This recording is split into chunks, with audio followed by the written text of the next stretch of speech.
പൗത്തിൽ പിതാവ് നേരത്തെ യൂണിവേഴ്സിറ്റി വിദ്യാഭ്യാസമൊക്കെ കഴിഞ്ഞിട്ടാണ് സെമിനാരിൽ ചേർന്നത്. അതുകൊണ്ട് അച്ഛനായത് 32ാമത്തെ വയസ്സിലാണ്. എങ്കിലും വൈദികനാണെന്ന നിലയ്ക്ക് ഞങ്ങൾ രണ്ടുപേരും ഒരേ വർഷം തന്നെ വൈദികരായവരാണ്. അതിനുശേഷം പൊതു രംഗത്ത് പ്രവർത്തിക്കാൻ തന്നെ 1967 തുടങ്ങി ഞങ്ങൾ ഒരുമിച്ച് പ്രവർത്തിച്ചിട്ടുണ്ട്. ഒരു വൈദികൻ എന്ന നിലയ്ക്കും അതുപോലെ തന്നെ മെത്രാൻ എന്ന നിലയ്ക്കും റിട്ടയർഡ് എന്ന നിലയ്ക്കും പ്രവർത്തിച്ചിട്ടുണ്ട്. ഈ അവസരങ്ങളിലൊക്കെ ഞാൻ വളരെയധികം ആദരവത്തോടും ബഹുമാനത്തോടും വീക്ഷിച്ചിരിക്കുന്ന ഒരു അഭിമന്യനായ പിതാവാണ് പൗത്യ പിതാവ്. പിന്നെ ഞാൻ ബഹുമാനത്തോടുകൂടി ആദരിക്കുകയും ബഹുമാനിക്കുകയും ചെയ്തെങ്കിൽ പോലും പിതാവിനെ അനുകരിക്കാൻ എനിക്ക് സാധിച്ചിട്ടില്ലെങ്കിൽ പോലും ആ ബഹുമാനവും മാത്രം കാത്തു സ്മരിച്ചിട്ടുണ്ട്. ഇവിടെ പറഞ്ഞ കാര്യങ്ങളെല്ലാം എൻ്റെ മനസ്സിലുണ്ട്, അവയൊന്നും ഞാൻ ആവർത്തിക്കുന്നില്ല. പിതാവിനെ സംബന്ധിച്ചോടും പിതാവിൻ്റെ അടിസ്ഥാന കാര്യം, പിതാവ് ആഴമായിട്ട് പഠിക്കുന്ന ആളായിരുന്നു. പഠനത്തിൽ നിന്നും ബോധ്യമുണ്ടാക്കി ബോധ്യങ്ങളനുസരിച്ച് പ്രവർത്തിക്കുകയും ചെയ്യുന്നതായിരുന്നു. അതായത് പിതാവിൻ്റെ അറിവ്, ആഴമായിട്ട് അറിവിനുണ്ടാക്കിയ ബോധ്യം, ആ ബോധ്യം വെച്ച് പ്രവർത്തിക്കുന്ന ഒരു വ്യക്തി പൗത്യ പിതാവ്.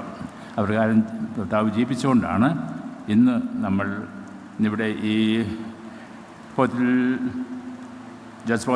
ഫൗണ്ടേഷൻ ട്രസ്റ്റ് രൂപീകരിച്ചിരിക്കുന്നത് ഈ വ്യക്തിത്വത്തെ അനുസ്മരിക്കുന്നതിനും ഈ വ്യക്തിത്വത്തെ വരുന്ന തലയ്ക്ക് തറഞ്ഞു കൊടുക്കുന്നതിനും അപ്രകാരം ജീവിതത്തിൽ വരുന്ന തലയെ തറുക്കുന്നതിന് വേണ്ടിയിട്ട് ആണ് നമ്മൾ ഈ ട്രസ്റ്റ് രൂപീകരിച്ചിരിക്കുന്നത്. ഈ ലക്ഷ്യം നേടട്ടെ എന്ന് ഞാൻ ആശംസിക്കുന്നു. അതിനുവേണ്ടി പ്രത്യേകം പ്രാർത്ഥിക്കുകയും ചെയ്യുന്നു. പൗത്യപിതാവ് ഇല്ലായിരുന്നെങ്കിൽ ഇന്ന് ഞാൻ വിശ്വസിക്കുന്നു സീറോ മലബാർ സഭ ഇന്നത്തെ സഭയായിരിക്കുകയില്ലായിരുന്നു. പൗത്യപിതാവ് ഇല്ലായിരുന്നെങ്കിൽ എനിക്ക് ബോധ്യമുണ്ട്, ഈ രംഗത്തൊക്കെ ഞാൻ ദീർഘമായിട്ട് പ്രവർത്തിച്ചിട്ടുള്ളതാണ്. സിനഡ് ഉണ്ടാകുന്നതിന് മുമ്പ് തന്നെ സീറോ മലബാർ ബിഷപ്സ് കോൺഗ്രസും ബന്ധമായിരുന്നുള്ളതാണ്. പൗത്യപിതാവ് ഇല്ലായിരുന്നെങ്കിൽ CBCI ഇന്നത്തെ CBC ആയില്ലായിരുന്നു. പ്രത്യേകിച്ച് പൗത്യപിതാവിൻ്റെ 2 പ്രാവശ്യത്തെ CBCIയിലുള്ള പ്രവർത്തന വഴിയായിട്ട് ആ CBCIയുടെ മഹത്വം അങ്ങേയറ്റം ഉയർത്തുന്നതിന് സാധിച്ചിട്ടുണ്ട്. ആ പൗത്യപിതാവില്ലെങ്കിൽ ഞാൻ മുഴുവൻ പറയുന്നില്ല, റിലേറ്റീവായിട്ട് പറയുകയാണെങ്കിൽ പോലും ഈ സിറോമലബാർ സഭ മാത്രമല്ല, ഇന്ത്യൻ സഭ മാത്രമല്ല, സാർവത്രിക സഭ പോലും പൗത്യപിതാവിൻ്റെ ആ ഉണ്ടെങ്കിൽ ഇന്നത്തെ ഇതിലുള്ള ഒരു നിലപാടത്തേക്ക് വലിയെന്ന് തെറ്റുണ്ടെങ്കിൽ ക്ഷമിക്കുക എന്ന് വിചാരിക്കുന്നില്ല. അപ്പോൾ ഇത്രമാത്രം ഒരു വലിയ വ്യക്തിത്വത്തിൻ്റെ ഉടമയാണ് പൗത്യപിതാവ്. പൗത്യപിതാവിന് വലിയ നേട്ടങ്ങളും പേരുകളും എല്ലാം കിട്ടാൻ സാധ്യത കൊണ്ടായിരുന്നു. എല്ലാ സ്ഥാനങ്ങളും പിതാവിന് അർഹപ്പെട്ടതായിരുന്നു. അതിന് അർഹപ്പെട്ടത് പരന്ന് കിട്ടാതെ പോയതെന്നറിയാമോ? ബോധ്യമുണ്ടായിരുന്നു, ബോധ്യത്തിൽ നിന്നും അറിവുണ്ടായിരുന്നു, അതിൽ ബോധ്യമുണ്ടായിരുന്നു, ബോധ്യത്തിന് പ്രവർത്തിച്ചു.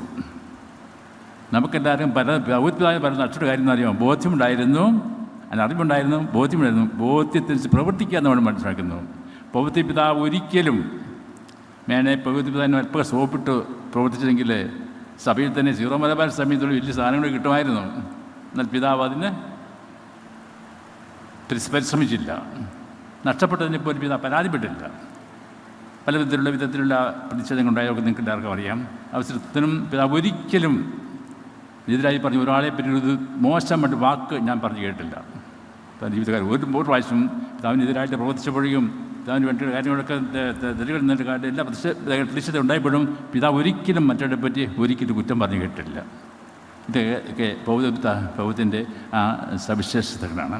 അപ്പോൾ തീർച്ചയായിട്ടും ഈ വിധത്തിലൊക്കെ പറയുമ്പോഴാണ് നമ്മുടെ പിന്നെ ബെനഡിക്ട് മാർപ്പാപ്പ സീറോ മലബാർ സഭയുടെ കൊറോണ എന്ന് വിളിച്ചെങ്കിൽ ആ ശേഷം തന്നെ ഓറിയൻ്റൽ ജം വിളിച്ചെങ്കിൽ ഒരു പക്ഷേ ഞാനും വിചാരിക്കുന്നു സീറോ മലബാറെ സംബന്ധിച്ചിടത്തോളം ഇന്നത്തെ അവസ്ഥയിലേക്ക് വന്ന റോമിൻ ദേശം ഇൻസ്റ്റിറ്റ്യൂട്ടിലെ നവീകരിക്കുന്നതിൻ്റെയും ആധുനികരിക്കുന്ന കാര്യത്തിലൊക്കെ മാർപ്പാപ്പ റോമിൻ ആവശ്യപ്പെടാണ്. അതിന് പ്രവർത്തിച്ചതിൻ്റെ ഇടയ്ക്ക് ഈ പ്രവർത്തിച്ചതിൽ വലിയ നേതൃത്വം കൊടുത്ത് നമുക്ക് ഉത്തേജനം നൽകുന്നത് നമ്മുടെ കാർഡിനൽ ടിസ്റാങ്ങ നമുക്കറിയാം. കാർഡിൽ ടിസ്റാങ് പറഞ്ഞിട്ടുണ്ട്.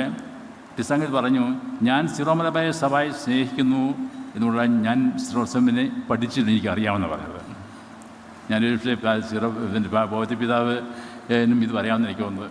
ക്രിസ്തുവിനേക്കാൾ കൂടുതലായിട്ട് പൗത്യപിതാവിന് സാധിക്കും. ഞാൻ സീറോ മലബാറിനെ സഭയെ സ്നേഹിക്കുന്നു, ത്യാഗം ചെയ്യുന്നു, എന്നിട്ട് ഉപേക്ഷിക്കാൻ തയ്യാറാണ് എങ്കിൽ എന്തുകൊണ്ടാണ് ഞാൻ സീറോ മലബാർ സഭയെ പൗത്യ സഭയെ എനിക്കറിയാമെന്നാണ്.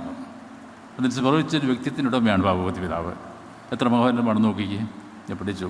അപ്പോൾ തന്നെ അതുപോലെ തന്നെയാണ് ആ ക്ലാസ്മേറ്റ്സിൻ്റെ നമുക്കറിയാം, നമ്മുടെ മിഷൻ പ്രസാദത്തിൻ്റെ എല്ലാത്തിൻ്റെയും എല്ലാം ആരംഭത്തെക്കുറിച്ച് തലശ്ശേരി രൂപത അറിയാമല്ലോ. ആദ്യത്തെ മിഷൻ തലശ്ശേരി രൂപതയാണ്. അവിടെ നിന്നാണ് ഇന്ന് സാർവത്ത് ലോകം മുഴുവൻ അടിക്കുന്നതാണ്. അതിൻ്റെ കാരണം എന്താണ്? കാർഡിനൽ ടിസ്രയാണ്.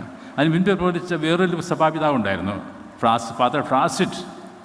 ചങ്ങനാശ്ശേരിക്കൊന്നും ഫ്രാസിനെ പറയാൻ പറ്റിയല്ല, ഫാദർ പിതാവ് പറയും.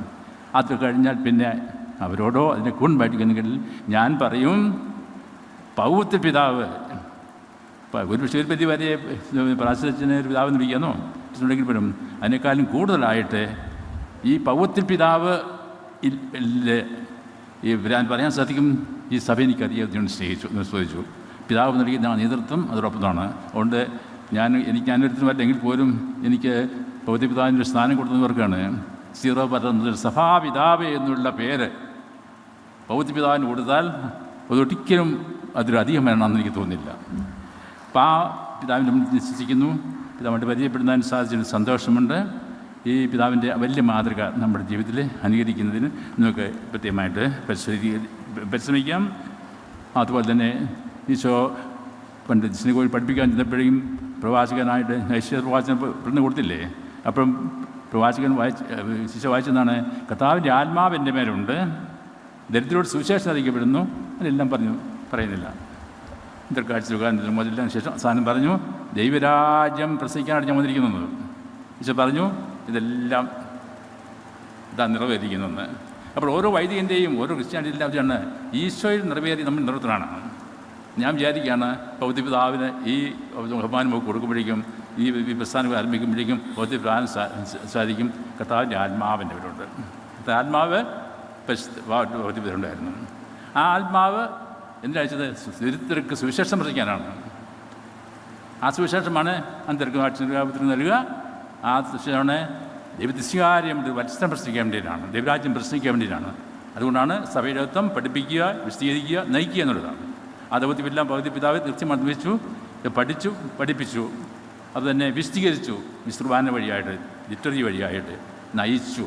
പിതാവിൻ്റെ പ്രവർത്തനങ്ങൾ, പിതാവ് ഈ രൂപത്തിൽ ചെയ്ത എല്ലാ കാര്യങ്ങളുണ്ടല്ലോ പിതാവ് വെച്ച് നയിച്ചതിൻ്റെ അടയാളമാണ്. ഈ സ്ഥാപനമൊക്കെ അതിൻ്റെ അടയാളമാണ്. അപ്പോൾ അങ്ങനെ വരുമ്പോഴും ഈ പൗത്ര പിതാവ് പറയാനും ഇതെല്ലാം നിറവേറിയിരിക്കുന്നു. അതുകൊണ്ട് ഇത്രമാത്രം വലിയൊരു മാതൃകത നൽകുന്ന പൗത്ര പിതാവിന് നല്ല ജീവിതത്തിൽ നിന്ന് പറയാം. പൗത്രത്തിന് നൽകിയ പൗത്ര കുടുംബത്തിന് വിളിക്കാം. ഈ പിതാവിന് നൽകിയ ചങ്ങനാശ്ശേരി അതിരൂപതയിൽ നമ്മൾ വിഭാനം ശ്രദ്ധിക്കാം.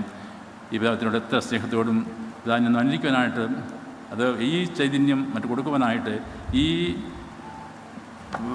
പൗത്തിൽ ഫൗണ്ടേഷൻ ട്രസ്റ്റിന് കാണപ്പെട്ടെ എന്നും എൻ്റെ പ്രവർത്തിച്ച് എല്ലാവരും അഭിനന്ദിച്ചുകൊണ്ട് എൻ്റെ വാക്കുകൾ സമർപ്പിക്കുന്നു. ദൈവം അനുഗ്രഹിക്കട്ടെ.